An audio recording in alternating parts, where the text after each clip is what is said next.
Queridos, nós estamos iniciando hoje uma nova série de mensagens. É a última do ano e ela é a última também do nosso trimestre de generosidade. Se você já é de casa há algum tempo, você sabe, a cada trimestre nós escolhemos uma das práticas do caminho de Jesus para ser objeto da nossa atenção e da nossa vida no cotidiano. A gente não quer ouvir apenas no domingo ou nas comunidades a respeito disso, mas colocar em prática todos os dias para crescer em semelhança com Jesus. O caminho de Jesus é um caminho que requer prática.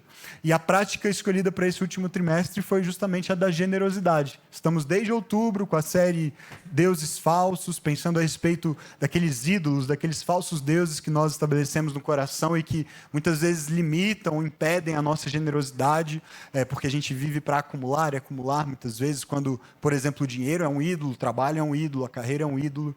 Depois, no mês de novembro, encerramos, domingo passado, a série Uma Vida Simples, falando a respeito da importância de simplificar a vida, o orçamento, a rotina, a agenda, para que a gente tenha mais margem para a generosidade.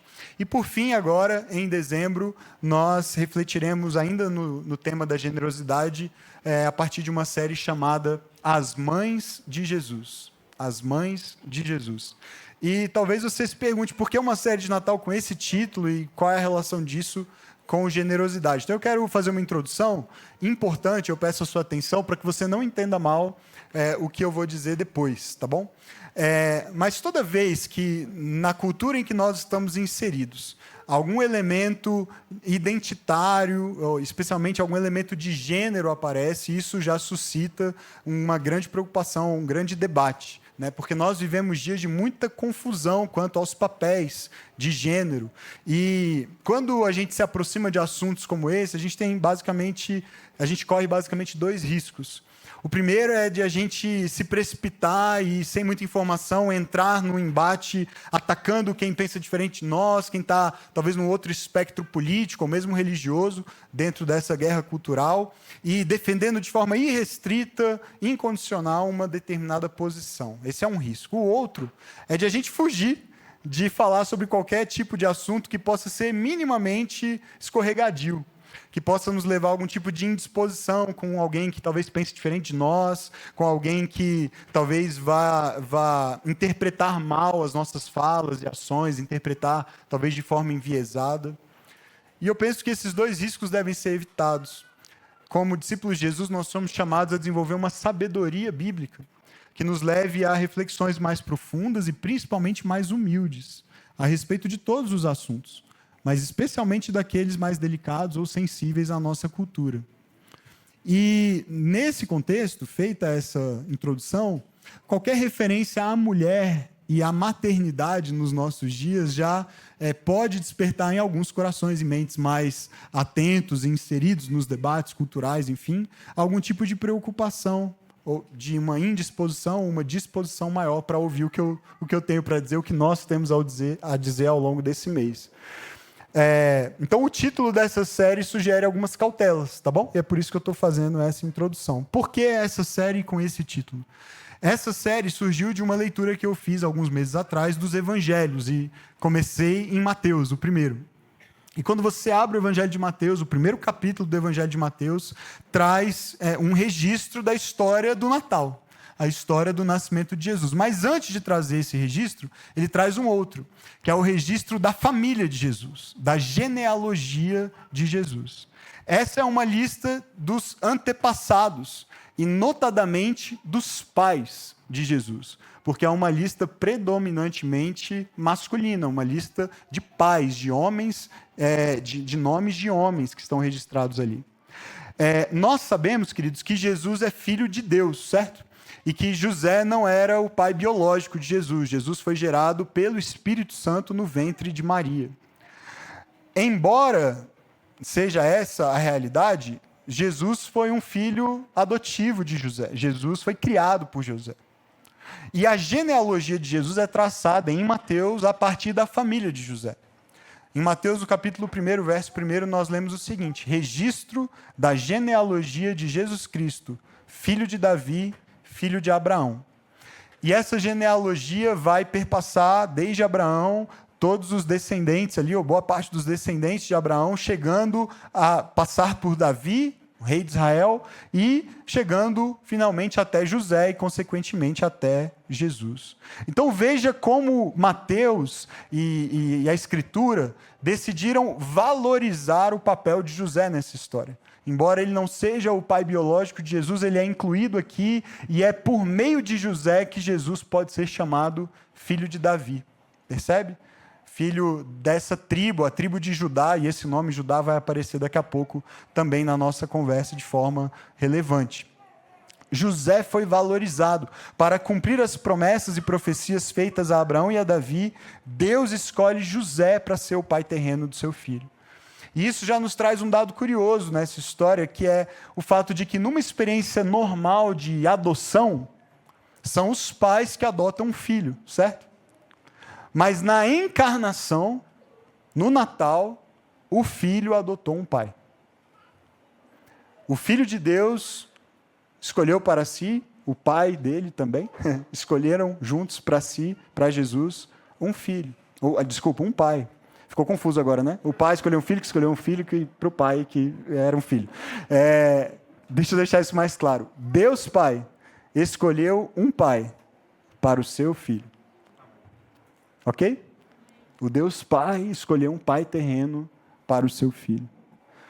Mas quando eu estava lendo essa lista, não foi isso que chamou a minha atenção. Nessa genealogia, nessa lista que apresenta 42 pais, você não precisa contar um por um, porque o próprio Mateus facilitou essa conta para a gente. Ele diz que houve 14 gerações, de Abraão até Davi, depois 14 gerações, de Davi até o exílio na Babilônia, e por fim 14 gerações, do exílio babilônico até Jesus. Então, 14 com 14 com 14, até onde me consta, dá 42. Numa lista que apresenta 42 pais, nós encontramos 5 mães. 5 mães, 5 nomes de mulheres, de mães. Por que esses 5? Por que 5 nomes? Por que essas 5 mulheres? Será que há algo em comum na história delas, dessas 5 mulheres, que nos une, que as une, e que explique essa menção a elas? E será que há algo que nos une à história dessas 5 mulheres também? Afinal, quem são elas? Vamos olhar para a genealogia e ver quais são esses nomes? E serão os nomes que nos acompanharão por todo esse mês de dezembro. Eu não vou ler toda a genealogia, eu sei que você queria muito que eu fizesse isso, né? Quem não gosta de uma boa leitura de uma genealogia? Mas eu vou deixar para você desfrutar disso em casa durante a semana, tá bom? Os 42 nomes, medite lá neles. Mas falando sério, muita riqueza contida em cada um deles. Mas eu vou ler só alguns trechos, versos que destacam os nomes das mulheres, tá bom? Dessas 5 mulheres. Vamos lá, Mateus, começando do verso 1 novamente, registro da genealogia de Jesus Cristo, filho de Davi, filho de Abraão. E aí vem a partir do verso 2, na sequência, desde Abraão. Abraão gerou Isaque. Isaque gerou Jacó. Jacó gerou Judá e os seus irmãos. Judá gerou Pérez e Zerá, cuja mãe foi Tamar. Então a primeira menção aí é uma mãe, certo? Cuja mãe foi Tamar. Salmão, verso 5, gerou Boaz, cuja mãe foi Raabe, nossa segunda mulher. Boaz gerou Obed, cuja mãe foi Rute, terceira. Obed gerou Jessé, Jessé gerou o rei Davi. Davi gerou Salomão, cuja mãe tinha sido mulher de Urias. Pausa para dizer que o nome dela não é mencionado, mas se você conhece essa história, o nome de Urias é incluído. Isso é extraordinário, né? 16, Jacó gerou José, e aqui não é o mesmo Jacó de antes, porque passaram-se várias gerações, é só um outro homem com o mesmo nome, do patriarca Jacó. Jacó gerou José, marido de Maria, da qual nasceu Jesus, que é chamado o Cristo. Venha comigo aqui para entender o seguinte: absolutamente todos os homens presentes nessa lista, todos os filhos, portanto, aqui, que são também pais, todos eles tiveram mães. Você concorda comigo? Eles nasceram de alguma mãe, de alguma mulher, certo? Não foram filhos apenas dos seus pais, mas também de suas mães. Mas por alguma razão houve um processo de escolha da parte de Mateus, inspirado pelo Espírito Santo, de registrar os nomes somente dessas 5 mulheres. E isso, queridos, talvez você pense assim, puxa, que desigual, que injusto, né? À luz, claro, da nossa cultura, do nosso tempo, dos direitos adquiridos pelas mulheres nos nossos dias, pode soar dessa forma. Mas se você considerar o contexto da época, o contexto em que esse texto foi escrito, isso já é extraordinário. O fato de 5 mulheres terem seus nomes mencionados na lista da genealogia dos antepassados de Jesus, isso é extraordinário. Naquele tempo, a família de origem que importava era a do pai, certo? E era da família do pai que vinha essa linhagem, mas Mateus faz questão de incluir o nome dessas 5 mulheres. Ele usa por 4 vezes a expressão cuja mãe. Ele só não usa essa expressão para falar a respeito de Maria, ou na verdade de Jesus. Ele não diz que Jesus, cuja mãe foi Maria, ele se refere a Maria de outra maneira, já que Jesus não era filho biológico de José. Então, José é mencionado como marido de Maria, da qual nasceu Jesus. E, queridos, há uma ênfase aqui que, embora pareça talvez redundante, desnecessária, é muito clara. Essas mulheres foram as mães destes filhos, certo? É isso que destacá-las faz. Faz com que a gente preste atenção e olhe com mais cuidado para as histórias dessas mães e desses filhos. Então, Pérez foi filho de Tamar. A história de Tamar importa. Obed, avô do rei Davi, foi filho de Ruth. E a história de Ruth importa. O rei Salomão foi filho de Batseba, cujo nome nem é mencionado, somente o fato de ter sido mulher de Urias. Jesus foi filho de Maria. Pulei Boaz, né? Mencionei. Pulei Raabe, aliás, né? Boaz, cuja mãe foi Raabe, isso. Então, essas 5 mulheres são mencionadas e as histórias delas parecem importar. E hoje, e nos próximos 3 domingos, nós vamos mergulhar nas histórias dessas mulheres e crescer na nossa compreensão do Natal, para entender o seguinte, veja só, que a história do Natal é a história da generosidade extraordinária de Deus em nosso favor. A história dessas mulheres vai mostrar isso para nós. A história da família que Jesus escolheu para ser a sua, que Deus Pai escolheu para ser a do seu filho. É uma história da generosidade extraordinária de Deus em nosso favor. Mas é melhor do que isso ainda. Não é só isso. A história do Natal é a história da generosidade extraordinária de Deus em nosso favor, por meio de histórias ordinárias como a nossa. Talvez você não conheça bem a história dessas 5 mulheres, talvez você conheça algumas, talvez você conheça a de Maria, ou nenhuma. Mas o que eu posso te adiantar a respeito de todas elas é que elas estão muito longe de serem histórias de pessoas, de mulheres, de famílias perfeitas. Longe de serem histórias tranquilas, convencionais, perfeitas.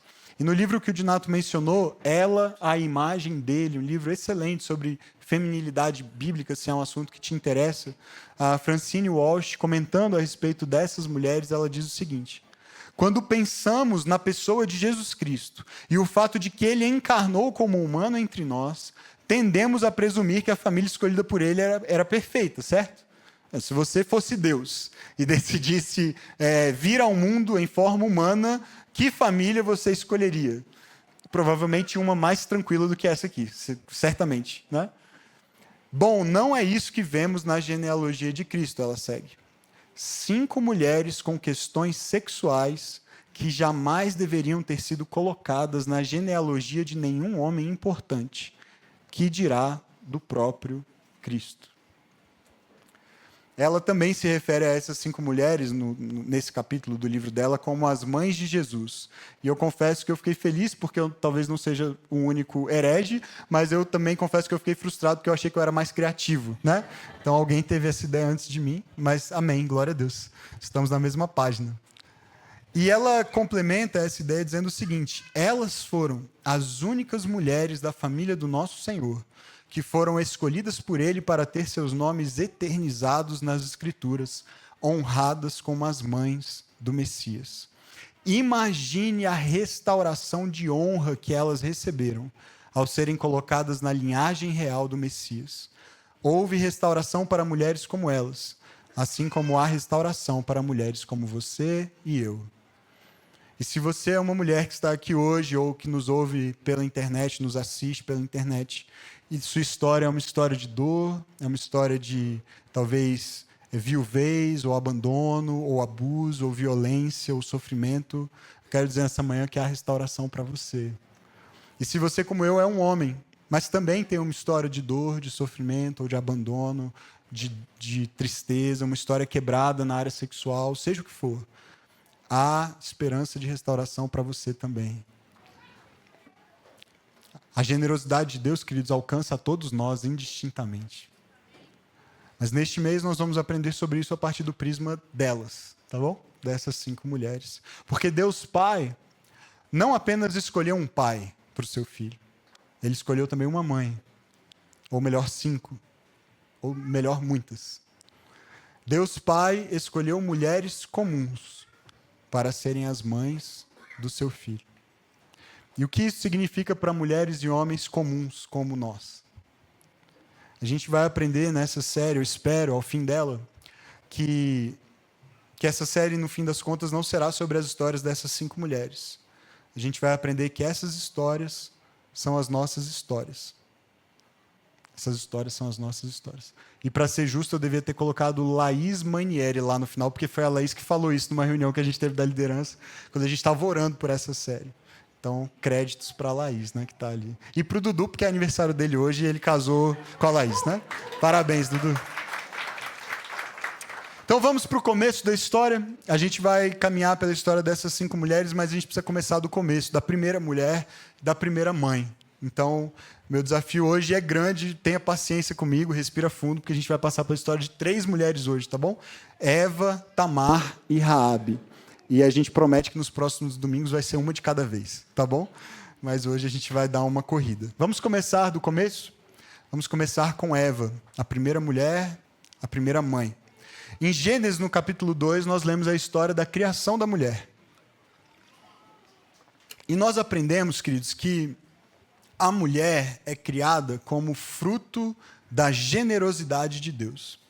Porque se você conhece a história, você sabe, Deus vê o homem sozinho e pela primeira vez ele observa algo numa criação que ele mesmo havia feito e chamado de boa, ele observa algo que não é bom. Gênesis capítulo 2, verso 18. Então o Senhor Deus disse: não é bom que o homem esteja só. Farei para ele uma aliada que lhe seja semelhante. Veja, o nome Adão em hebraico significa humanidade.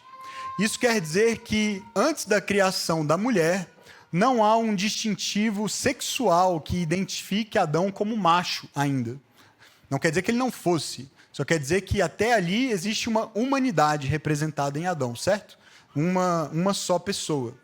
E repare como Deus, então, descreve essa segunda pessoa que ele vai criar, que no caso é a mulher.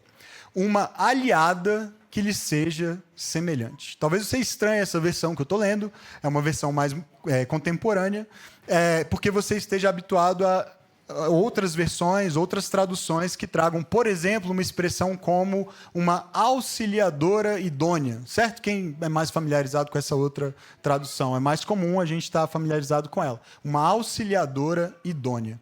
Que palavra é essa que às vezes é traduzida, dependendo da versão, como auxiliadora, às vezes como aliada, né? Por exemplo. A palavra no hebraico traduzida nessa versão que eu li como aliada é a palavra Ezer. Ezer, tá bom? Então você vai aprender pelo menos uma palavra em hebraico saindo daqui. Você não esperava isso, né? Você veio para a igreja e vai sair aprendendo um novo idioma. Menos, né? Uma palavra. Ezer. Essa palavra significa auxílio, no sentido de um socorro para alguém que está em perigo.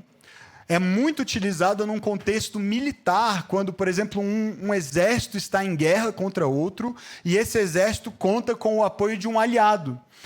Político, diplomático. Então, dentro do contexto dessa guerra, dessa batalha, esse outro exército de uma outra nação aliada vem em socorro àquele exército que está em guerra contra uma nação inimiga. Tudo bem?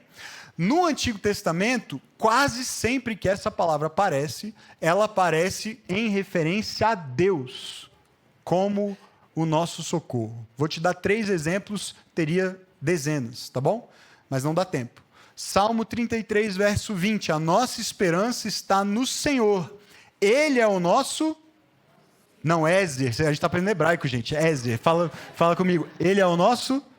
Ézer. E o nosso escudo. Ele é o nosso auxílio, o nosso escudo. Salmo 70, verso 5. Quanto a mim, sou pobre e necessitado. Vem depressa em minha direção, ó Deus. Tu és o meu... Ah, muito bem. O meu socorro, o meu libertador, não te demores, ó Senhor. Um terceiro e último, Oséias, capítulo 13, verso 9. É o próprio Deus aqui falando: você foi destruído, ó Israel, porque está contra mim o seu Ézer. Então veja, e aí teria dezenas de outros exemplos para mostrar que quase sempre que essa palavra é utilizada no Antigo Testamento, ela é utilizada em referência a Deus. Aí veja bem, quando a gente traduz Ézer, como é muito normal traduzir, como auxiliadora, numa referência à criação da mulher, essa tradução está errada? De jeito nenhum, é uma boa tradução, certo? A palavra significa isso, um auxílio, um socorro.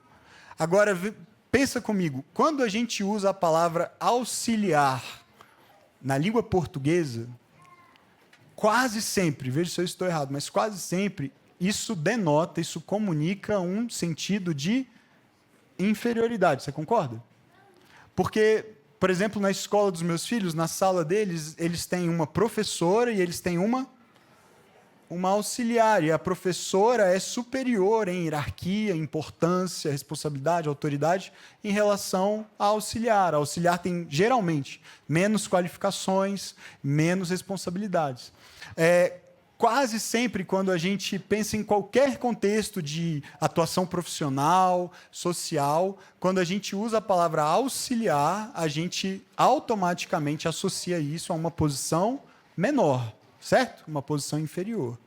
E veja como isso fica difícil de sustentar essa ideia de inferioridade se o termo, quase sempre, quando utilizado, é em referência ao próprio Deus. Ou seja, quando Deus vem em nosso socorro, ele por acaso é menor que nós? Estou precisando de uma mãozinha, Deus, vem aqui me dar uma força.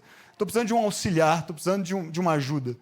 Obviamente não é isso. Na verdade, quando Deus vem em socorro e auxílio ao seu povo, é porque o seu povo sozinho não seria capaz de prevalecer, de vencer, de cumprir a sua missão, certo? Então, esse termo traz essa ideia, e por isso eu tenho gostado dessa tradução aliada, uma ideia de alguém que se põe ao lado para viabilizar o cumprimento de uma missão, certo? Sem uma ideia de superioridade ou inferioridade. Penso eu que o que a teologia bíblica toda mostra de forma muito clara é que Deus não criou a mulher inferior ao homem, com menos valor ou menos importância do que o homem. Então, muitos teólogos sustentam isso, que Deus criou a mulher porque, por si só, o homem seria incapaz de cumprir sua vocação e a missão que Deus lhe havia confiado. Inclusive, essa missão pressupõe a participação da mulher, porque parte dela era crescer, se multiplicar e encher a terra. E até onde me consta, é bem difícil um homem fazer isso sozinho, né? É difícil a mulher fazer sozinho também, por isso precisava dos dois. Homem e mulher precisariam fazer isso juntos, por isso a ideia de uma aliada semelhante. O que acontece em seguida é que Adão escolhe um nome para sua mulher. Ele dá a ela o nome de Eva em Gênesis 3:20. Veja, Adão deu à sua mulher o nome Eva, pois ela seria, e aí preste muita atenção nisso, ela seria o quê? Mãe. Ela seria mãe de todo ser vivente. O nome Eva significa vida. Adão significa humanidade, Eva significa vida.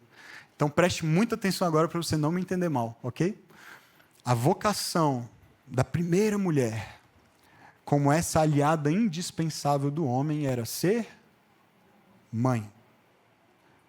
Então veja bem, a mulher expressa na maternidade a generosidade de Deus na geração da vida. Tudo bem? Quem gera vida é Deus. E Deus gera vida, e Ele gera a vida da mulher para ser imagem e semelhança dele juntamente com o homem. E a mulher espelha um atributo que é divino, essa capacidade de participar da geração da vida. Eu preciso muito que você preste atenção nisso, porque é muito fácil você entender mal o que eu vou dizer agora. É claro que a mulher não espelha a imagem de Deus somente quando ela é mãe, tudo bem? No sentido principalmente biológico.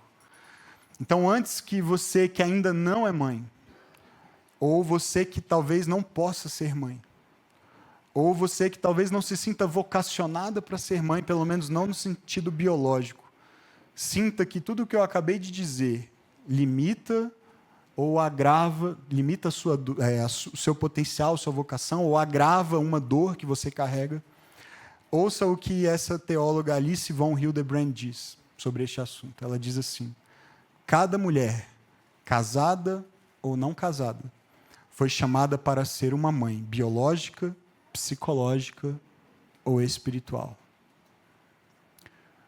Então, o que a gente enxerga na Escritura e na criação da primeira mulher e na vocação feminina é um chamado para a maternidade. E se você, mulher, tem o sonho de ser mãe, ou se você já perdeu a esperança de ser, por circunstâncias que aconteceram, talvez você não tenha vontade mais, ou nunca tenha tido, Deus ainda assim chama você para ser mãe de filhos adotivos, ou de filhos espirituais, de filhos na fé, mãe de uma família, mãe de uma igreja, mãe de uma cidade. Adote alguém como seu filho para amar, para cuidar, para ensinar, para conduzir a Cristo. Nós podemos, e eu quero, orar para que, se é o seu desejo e sua vocação, Deus te dê filhos biológicos, se você não os tem. Mas, acima disso, meu convite para você é: ame alguém como só uma mãe pode amar. Ok? E eu poderia ficar só nesse assunto por bem mais tempo, mas eu não posso. Eu preciso avançar. E eu espero que as histórias dessas mães nos inspirem na compreensão melhor ainda dessa generosidade materna. Tamar, vamos para Tamar. E, gente, essa é a primeira mulher mencionada pelo nome na genealogia de Jesus. E que história complicada a história de Tamar. Em Mateus capítulo 1, verso 3, a gente lê Judá, e aí é daí que vem a família de Davi, a família de José, a família de Jesus. Não por outro motivo, ele é conhecido como leão da tribo de Judá. É difícil achar uma tribo mais complicada do que essa, mas foi a que ele escolheu. Judá gerou gêmeos, ok? 2 filhos, Pérez e Zerá, cuja mãe foi Tamar. Então, a história, queridos, de Tamar, e eu vou ter que resumir, porque é um capítulo inteiro, capítulo 38 de Gênesis, a gente não tem tempo de ler o capítulo inteiro, então eu vou ter que resumir para você. Recomendo que depois você leia com calma. É uma história incrivelmente sofrida. Presta atenção, porque são muitos nomes, tá bom? Então, para você não se perder aí na árvore genealógica aqui.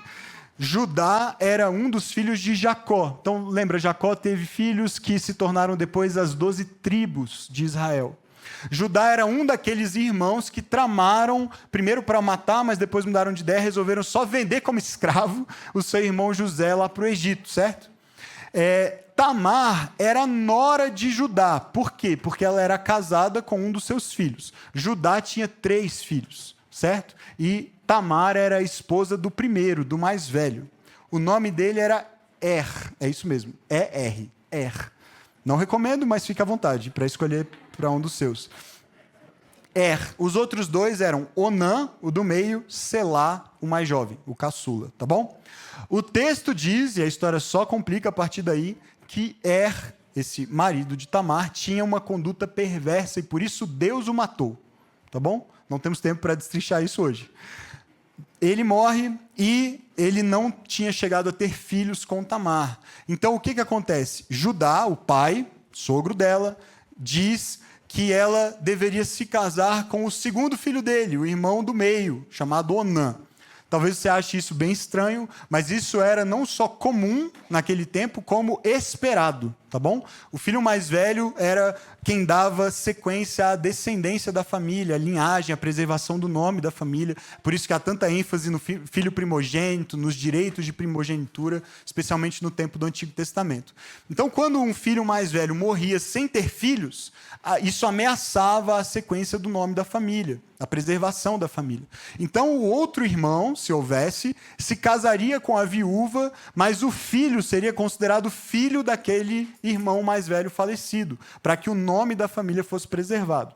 Então, isso parece estranho na nossa cultura, mas era esperado a tal ponto de ter depois virado lei em Israel. Isso é uma lei que se estabelece, você pode ler sobre isso em Deuteronômio 25, e se um irmão se recusasse a fazer isso, isso era motivo de vergonha para aquela família. Ele estaria envergonhando o nome da família ao rejeitar dar uma descendência para o seu irmão. Ele seria esbofeteado e cuspido em praça pública, para você ter uma ideia do tamanho da vergonha que isso causava para o nome da família. Era como se ele estivesse publicamente rejeitando a sua família, a família do seu pai, desprezando essa linhagem, tá bom? Então isso era algo muito sério. Então para a gente parece estranho, mas era o normal e o esperado naquela cultura, tá bom?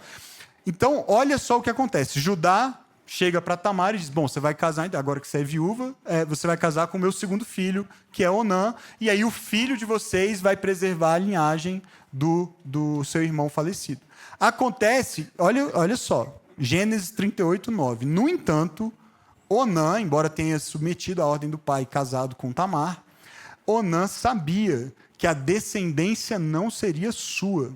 Assim, toda vez que se deitava com a mulher do seu irmão, derramava o sêmen no chão, para não dar descendência ao seu irmão. Talvez eu devia ter avisado que a mensagem de hoje era para maiores de 18 anos, né? Talvez você esteja chocado com o nível de realismo da Bíblia, né? Queridos, essa é uma cena vergonhosa. Vergonhosa pela postura de Onã, como eu disse, como eu descrevi. Para aquele tempo, para aquela cultura, o que ele está fazendo é vergonhoso. E ele está ocultando isso do conhecimento, pelo menos, do seu pai, das pessoas, mas não de Deus. Deus reprova a conduta dele, como já havia reprovado a conduta, e a gente não sabe os detalhes do porquê, mas do irmão mais velho. E Onã também morre por fazer isso. Essa família de Judá, vou te contar, viu? E está só no começo da história ainda. Aí, vamos para a sequência da história. Quantos filhos Judá tinha? Quantos já partiram? Sobrou Selá, que é o caçula, certo? O que deveria acontecer com Tamar na sequência? Se casar com Selá, certo? O filho mais novo. Agora, antes de você julgar o que Judá vai fazer, coloque-se no lugar desse pai, tá bom?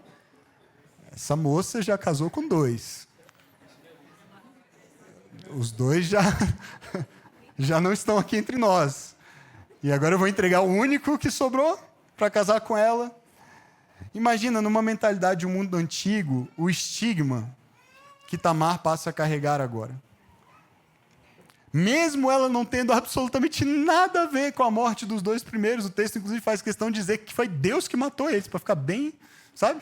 Isentar Tamar de qualquer tipo de responsabilidade, consequência dos pecados deles, da má conduta deles. Essa mulher agora carrega esse estigma, ela está associada à morte, é uma mulher amaldiçoada. E é assim que o seu sogro a trata.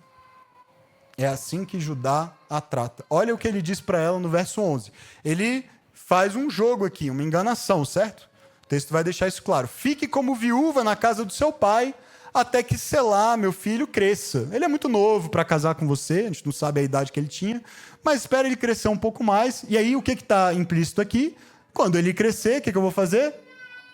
Vou casar vocês 2, certo? Então fica lá esperando até isso acontecer. Mas olha o que o narrador entra em cena para nos dizer. Disse isso porque temia que ele viesse a morrer como os seus irmãos. E assim Tamar foi morar na casa do pai. Então você está entendendo o que está acontecendo aqui? Ele não estava de fato disposto a promover esse casamento, como não promoveu depois. Ou seja, Judá não entregou o seu filho mais novo para se casar com Tamar, que ficou vivendo uma condição que naquela época era de muita vulnerabilidade social, disposição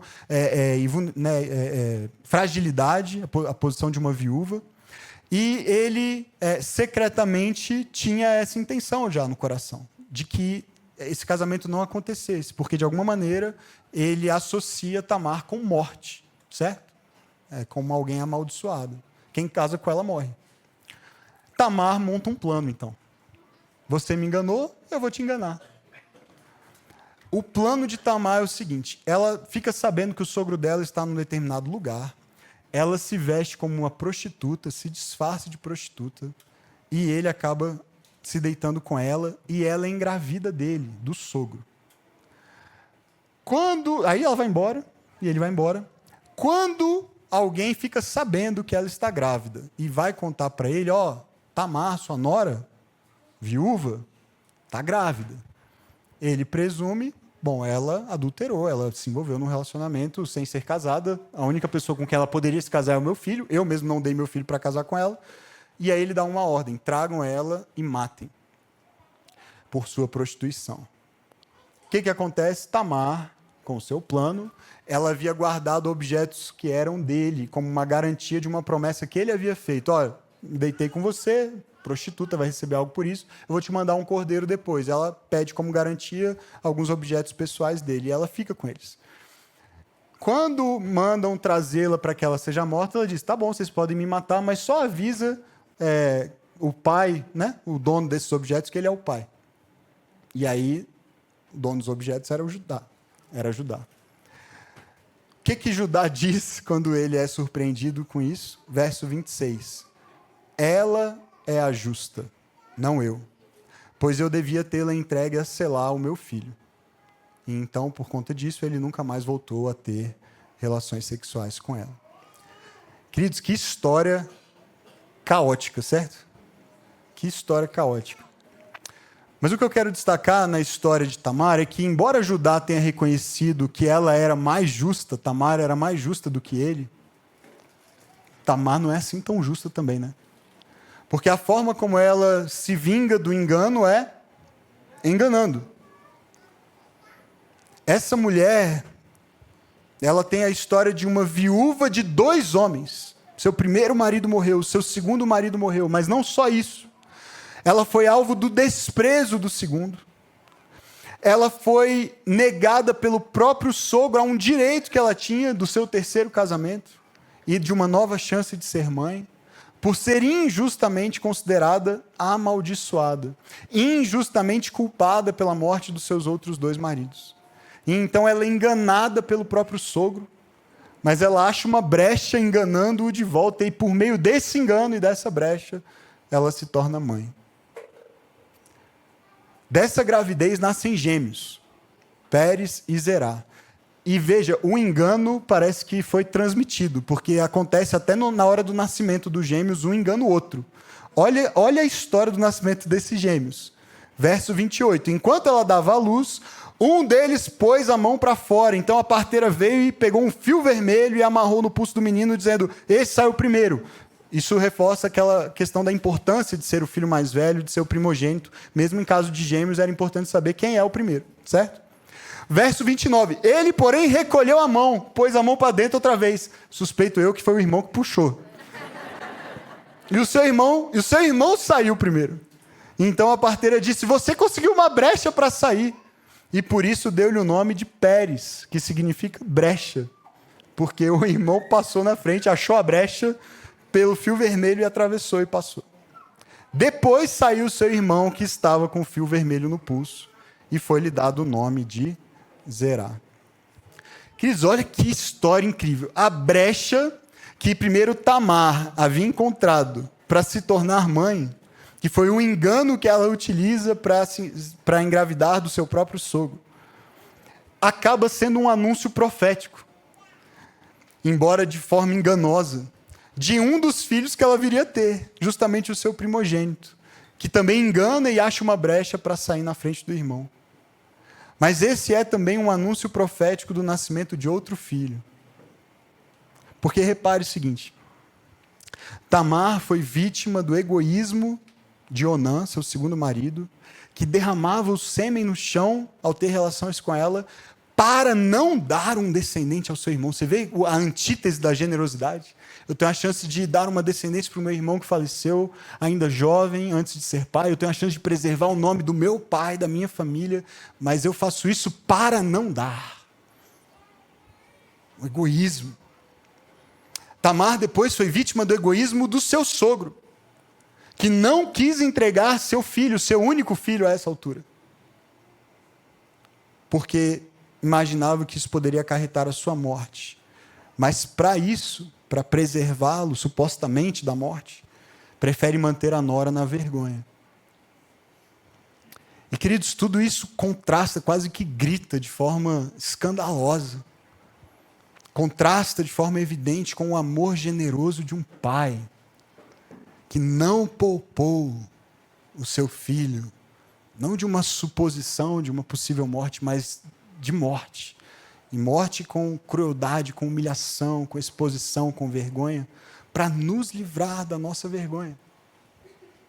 O apóstolo Paulo, em Romanos capítulo 8, verso 32, diz assim: aquele que não poupou o seu próprio filho, mas o entregou por todos nós, como não nos dará juntamente com ele e de graça todas as coisas?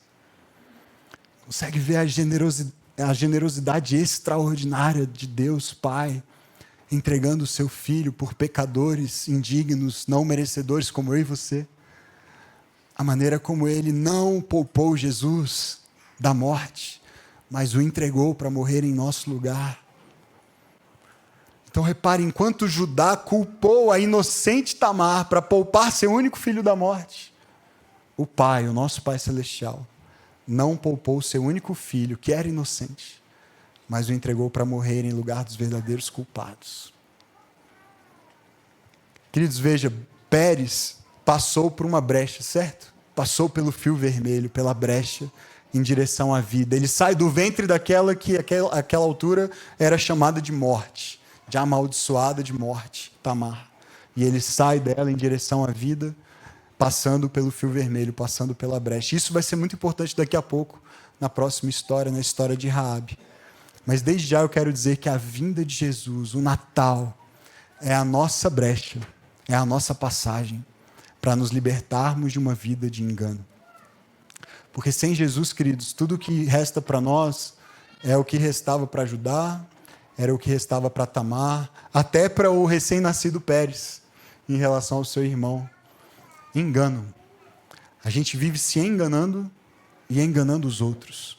Sendo enganados, enganando, por achar que a gente vai ser capaz de, pelas nossas decisões, pelos nossos caminhos, encontrar sentido, propósito, satisfação, salvação. Mas é a vinda de Jesus que abre esse caminho, esse lugar de passagem, essa brecha, para que a gente possa ser livre de verdade, encontrar vida de verdade, uma vida livre de engano. Vamos para Raabe, eu vou ter que ser bem breve aqui. Mas a história de Raabe acontece, está registrada em Josué capítulo 2, acontece alguns séculos depois. Lembre-se, Judá, esse mesmo Judá e os seus irmãos, depois vão com o seu pai Jacó morar no Egito, onde José já era governador. E o povo de Israel, essa família cresce, se torna o povo de Israel, cresce muito e acaba sendo escravizada lá no Egito por mais de 400 anos, até acontecer o êxodo, com Moisés e a saída do povo. Vem 40 anos de deserto até a chegada à terra prometida, quando agora, sob a liderança de Josué, eles finalmente vão entrar e conquistar a terra. Então é nesse cenário que nós nos encontramos. Josué envia espias para inspecionar a cidade de Jericó. Será uma das primeiras batalhas que eles vão encontrar. E esses espias se hospedam, na verdade se escondem, na casa de uma prostituta, chamada Raabe. Então veja, de novo o elemento da prostituição, de um passado, de um pecado sexual complicado. No caso de Tamar, ela se finge de prostituta, mas ela acaba agindo como uma e enganando o próprio sogro. E Raabe era, por ofício, prostituta mesmo.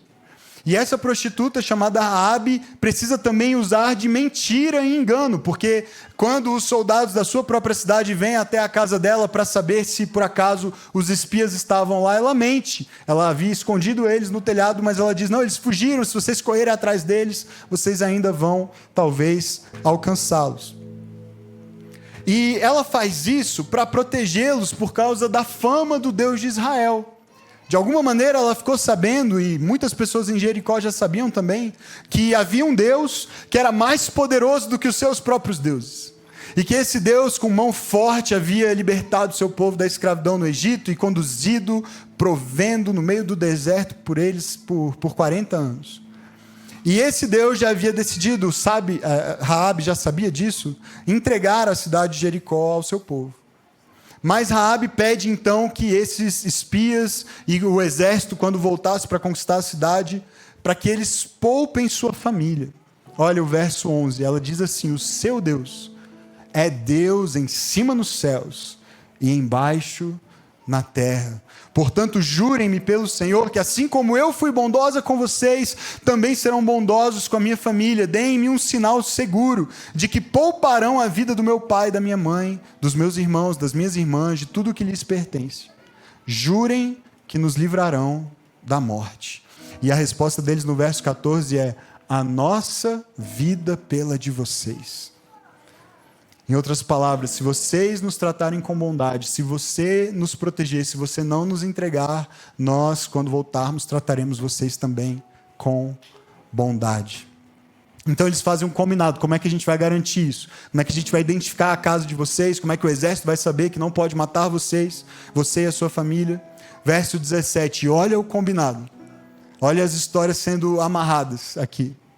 Estaremos livres do juramento que você nos levou a fazer, se quando entrarmos na terra, você não tiver amarrado esse cordão vermelho, esse fio vermelho, na janela pela qual nos ajudou a descer.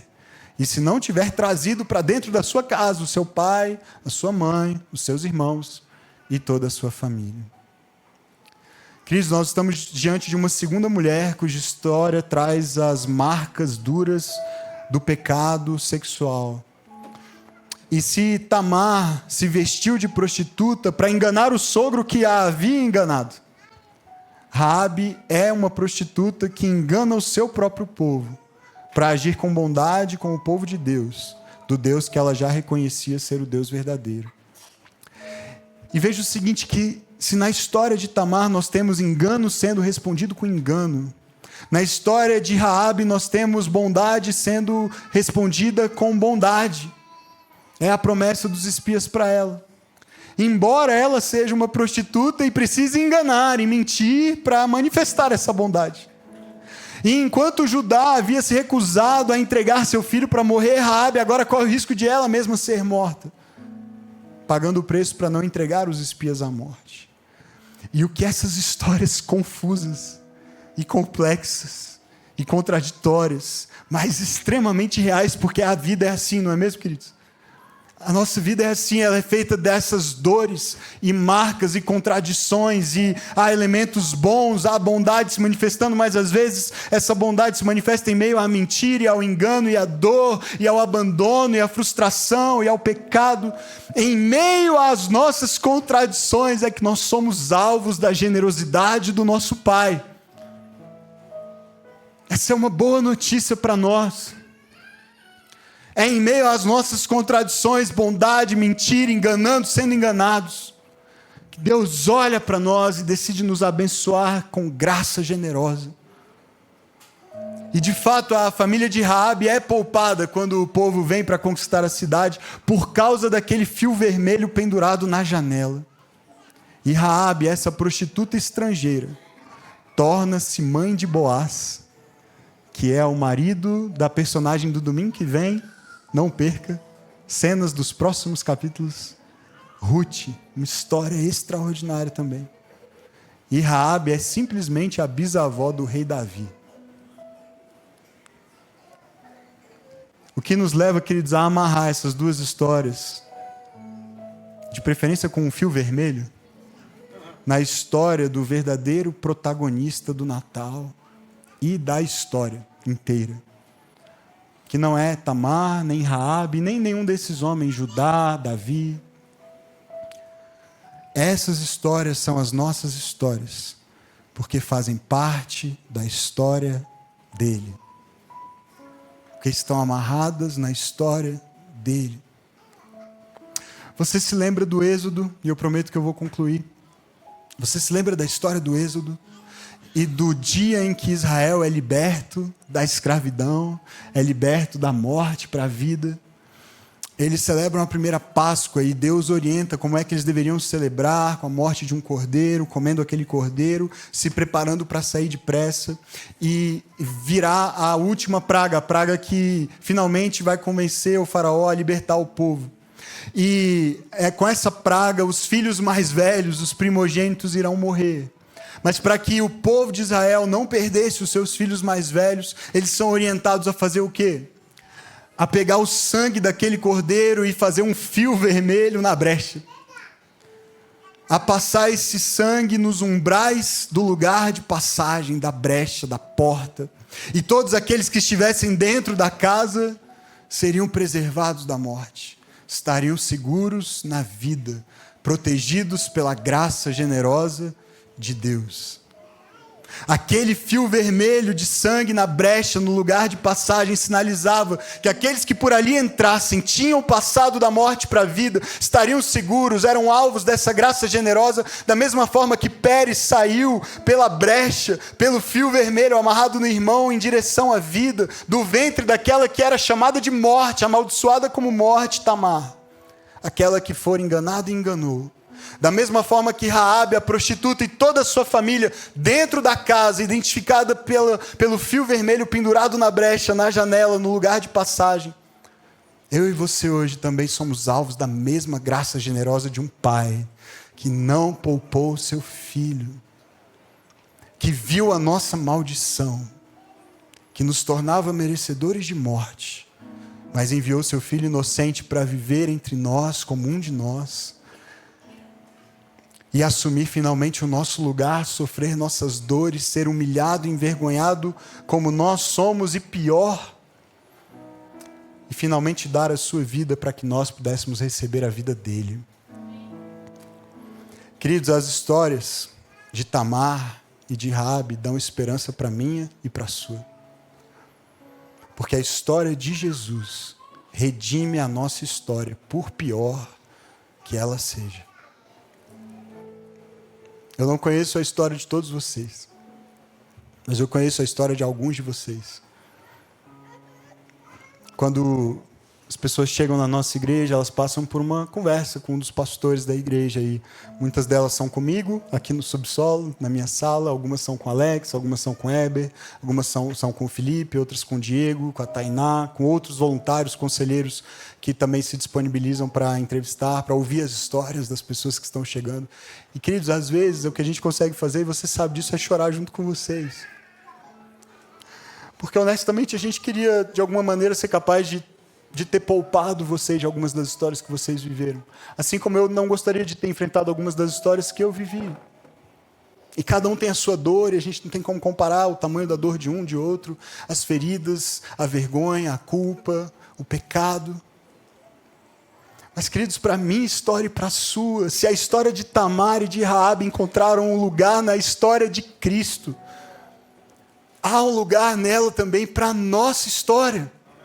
Há esperança de redenção para a nossa história. E esse fio vermelho continua costurando as nossas histórias na dele, amém? Continua redimindo, continua incluindo na família de Deus pessoas com histórias imperfeitas e quebradas como eu e você. Então eu quero orar por você e pela sua história. E na sequência nós vamos participar do pão e do cálice. E é muito difícil imaginar um momento mais oportuno do que esse, para nós nos lembrarmos que o Natal sempre aponta para a Páscoa. Que a vida de Jesus é uma vida sacrificial, vivida todos os dias em renúncia, entrega generosa em direção à cruz. E que com a tumba vazia, essa história de redenção nos alcança. Amém? Nós podemos ter essa certeza e essa esperança ainda hoje. Então feche seus olhos, vamos orar. Coloque seu coração diante de Deus, coloque a sua história diante de Deus. Quem sabe a história de alguém que você conhece. E deixe que o Espírito Santo trate com você e com a sua história, trazendo esperança de restauração e de redenção, como Ele fez com essas mulheres, como Ele faz ainda hoje comigo e com você. Olá, tudo bem com você? Seja bem-vindo ao nosso canal no YouTube, aqui da Igreja Batista Vértice. Eu sou o pastor Pedro Felizola e eu quero te fazer um convite muito especial. Se você tem acompanhado as nossas mensagens, os conteúdos produzidos pela nossa igreja, as palavras de domingo, e isso de alguma maneira tem abençoado a sua vida e a sua família, eu quero te convidar a considerar a possibilidade de orar e contribuir com a campanha Nossa Nova Casa. A nossa igreja está de mudança, eu estou aqui no futuro novo espaço, onde nós funcionaremos como igreja, aqui no coração de Brasília, e nós cremos que a partir deste lugar nós poderemos servir muito melhor a nossa cidade, mas também você que nos acompanha à distância, seja lá onde você estiver, no Brasil ou no mundo. Então, primeiro, muito obrigado por nos acompanhar. Se você puder considerar a possibilidade de contribuir com essa campanha, com esse grande desafio que nós temos, não só da locação, mas da reforma desse espaço, eu quero te convidar para acessar o QR Code que vai aparecer aí na sua tela agora, ou diretamente o nosso site, igrejavertice.com/contribuir. Lá você pode adquirir uma cota para ser alguém que contribui regularmente com essa campanha, que vai durar 2 anos, ou você pode fazer uma oferta avulsa. De toda maneira, essa ajuda será muito bem-vinda e eu oro para que o Senhor te abençoe, para que as nossas palavras, mensagens continuem fazendo diferença na sua vida e também na sua comunidade local. Muito obrigado, que o Senhor te abençoe.